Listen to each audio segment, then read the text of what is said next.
అందరికీ ఆహ్వానం అండి. ఈరోజు రెవెన్యూ సదస్సులో భాగంగా ఆచంట మండలం ఆచంట గ్రామానికి సంబంధించి ఈరోజు ప్రభుత్వ ఆదేశాల ప్రకారం సదస్సు నిర్వహించడం జరుగుతుంది. దీన్ని ముఖ్య అతిథిగా ఇచ్చేసిన మన ప్రీతమ శాసనసభ్యులు ఆచంట శాసనసభ్యులు అలాగే వేదిక మీదకి ఎంపీడీసీ గారు ప్రజాప్రతినిధులు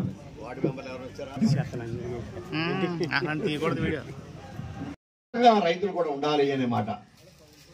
భూ యజమాని కూడా స్వామి కావాలనేదే ప్రభుత్వం యొక్క ఆలోచన. దానికి అనుగుణంగా పనిచేయమని చెప్పి గత ప్రభుత్వంలో ఇన్సూరెన్స్ అంతా నేనే కడతా అని చెప్పి జగన్మోహన్ రెడ్డి చెప్పాడు. కట్టాడా? ద్వారా వచ్చిన అధికారం బట్టి మేమిచ్చిన ఎన్నికల వాగ్దానంలో భాగంగానే భూ సర్వేలో తప్పులు తడకతోటి గత ప్రభుత్వం చేసిన అవకతవకలను సరిచేసే కార్యక్రమంలో భాగంగానే ఈనాడు ముఖ్యమంత్రి చంద్రబాబు నాయుడు గారి యొక్క డైరెక్షన్స్తో ఈనాడు రెవెన్యూ సదస్సులు ప్రతి గ్రామంలో కూడా రాష్ట్ర వ్యాప్తంగా అన్ని గ్రామాల్లో కూడా పెట్టే కార్యక్రమం, పట్టణాల్లో పెట్టే కార్యక్రమం కానీ జరుగుతున్న సందర్భంగా ఈనాడు ఆచంట పంచాయతీకి సంబంధించిన ఏరియాలో జరుగుతున్న సదస్సుకు ఇచ్చేసిన భూ యజమానులు కానీ ఇతర పెద్దలు కానీ సోదరి సోదరులు అధికారులు పాత్రికేయ మిత్రులందరూ కూడా హృదయపూర్వక అభినందనలు ధన్యవాదాలు అర్పించుకుంటా ఉన్నాం. ఈ సదస్సుకి అధ్యక్షత వహించిన గ్రామ సర్పంచ్ సరోజని, ఈ కార్యక్రమంలో పాల్గొన్న మండల ప్రజా పరిషత్ అధికారిని సూర్యకుమారి, సీనియర్ తెలుగుదేశం పార్టీ నాయకులు శ్రీవల్ల గారు, పట్టణ తెలుగుదేశం పార్టీ ముఖ్యమంత్రి గారి సందేశంలోనే చాలా వరకు విషయాల్ని ఈ ప్రభుత్వం ఆశిస్తుంది, ప్రజలు ఆశిస్తున్న సమస్యల్ని పరిష్కార వేదికే రెవెన్యూ సదస్సులు. మొట్టమొదటిగా ఒక రెవెన్యూ సదస్సులు జరిగాయి అక్టోబర్ నెల, అంతే కదా. అక్టోబర్లో ఏదైతే ల్యాండ్ పార్సల్ అంటే రీసర్వే జరిగిన కార్యక్రమాల్లో గత ప్రభుత్వం ల్యాండ్ పార్సల్ అనే పేరు పెట్టి ఆయా భూముల్ని గాల్లో డ్రోన్ ద్వారా సర్వే చేస్తే హెచ్చు తగ్గులున్నా కూడా సరి చేయకుండా మాకు వచ్చిన కొలత ఇది, సంతకం చేస్తే సంతకం చేయి, లేకపోతే మీ మీద కేసు పెడతామనే మాట మాట్లాడారు. లేదు మీ భూమిని తగ్గించేసి రాస్తామని చెప్పి అధికారులు ఆ రోజు హుక్కుము జారీ చేసి అన్యాయం చేసిన రోజులు కూడా మనం చూసాం. మరి ఈరోజు ఈ ప్రభుత్వం వస్తుంది, మీ దగ్గరికి వచ్చింది, మీరిచ్చిన అధికారంతో అధికారంకి వచ్చిన ఈ ప్రభుత్వం ఒకటే చెప్తా ఉన్నా, మీ భూమిని మేము రక్షిస్తాం, మీ భూమి హక్కును మేము రక్షిస్తాం అని చెప్పే మాట. మీకు అన్యాయం చేసే ల్యాండ్ టైటిలింగ్ యాక్ట్ని రద్దు చేశాం అనే మాట చెప్పడానికి ఈరోజు వేదిక ద్వారా వచ్చాం. ఇదివరకు ప్రభుత్వాలు ఎప్పుడైనా మీటింగ్లు పెట్టారా? మీకు సమస్యలు పరిష్కారం చేస్తామని కానీ, మీ సమస్యలు మేము మీ దగ్గరికి వచ్చి మేము చూస్తామని మాట కానీ పెట్టారా? నాకు తెలిసినంత వరకు చేయలేదు. పెట్టారా?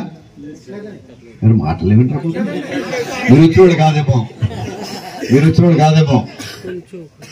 అంచేత సమస్యల పరిష్కారం కోసం అధికారులు, ప్రజాపతులు కూడా ఈరోజు ముఖ్యమంత్రితో పాటు మేము కాడ ఈరోజు రాష్ట్రం అంతా తిరుగుతూ ఉన్నాం.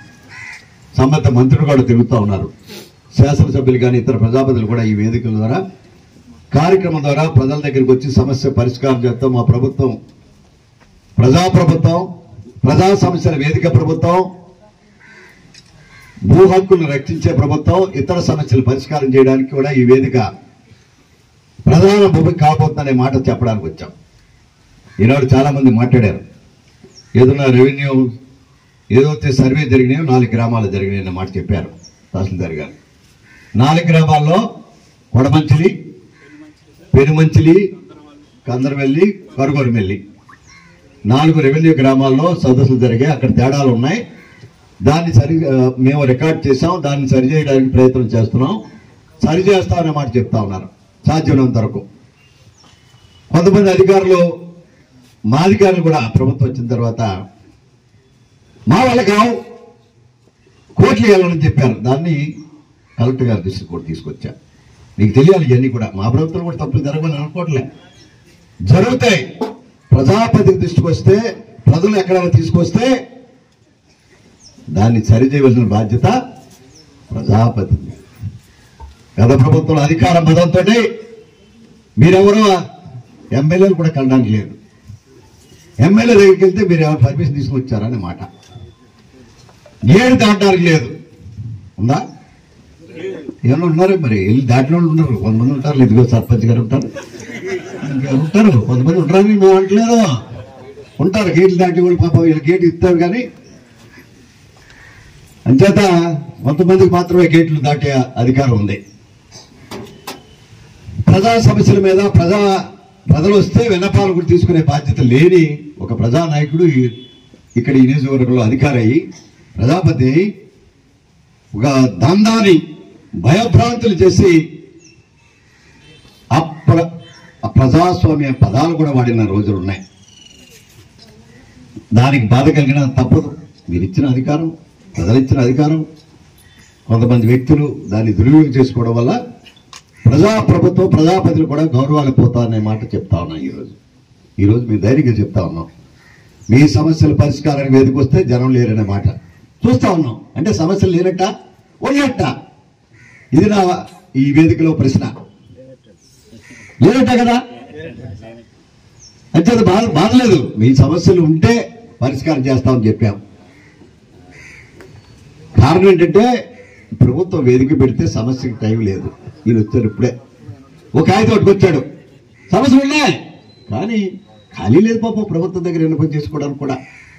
కానీ ఏమంటారంటే ఈ ప్రభుత్వం పట్టించుకోవట్లేదండి, అధికారులు పట్టించుకోవట్లేదని, ఎమ్మెల్యే గారు పట్టించుకోవట్లేదు, ముఖ్యమంత్రి పట్టించుకోవట్లేదని చెప్తారు. వీరికి సమస్య పరిష్కారం చేసుకోవాలనే ఆలోచన ఉండాలనేది మాత్రం ఈ వేదిక ద్వారా చెప్తా ఉన్నా. మీ సమస్య, మీ భూమి సమస్య, ఈనాడు ఆయన బోధి సరిగ్గా రావట్లేదని చెప్పాడు. కార్తీక్ రైట్? కూర్చో. సమస్య రండి. ఏమాత్రం సమస్య, కొన్ని ఇబ్బందులు ఉంటాయి, మేము లేదని అనుకోవడం లేదు. చాలా నుంచి మీరు పట్టుకుంటున్నారు. ఇప్పుడు మీ హక్కులు రక్షించుకోవడానికి మీరు బయలుదేరారు. Right are wrong? నేను అర్థమైంది అది. నేను ఈ సమస్య నాకు తెలియదు, నాకు అర్థమైపోతుంది సమస్య. ఎందుకంటే మీ హక్కులు మీరు రక్షించుకోవడంలో అప్పుడు ఫెయిల్ అయ్యారు. ఇప్పుడు వచ్చినప్పటికీ అక్కడ ఇల్లు కట్టేసి ఉంటాడు, లేదా దారి కట్టేసి ఉంటాడు, ఏదో అయిపోయిందా? రైట్? చూడు, నాకు అర్థమైంది. నువ్వు చెప్పేది భాషలోనే నీ ఇబ్బంది నాకు అర్థం చేసుకుని చేయడానికి ఉన్నంత వరకు చేస్తామనే మాట చెప్తా ఉన్నా. చేసే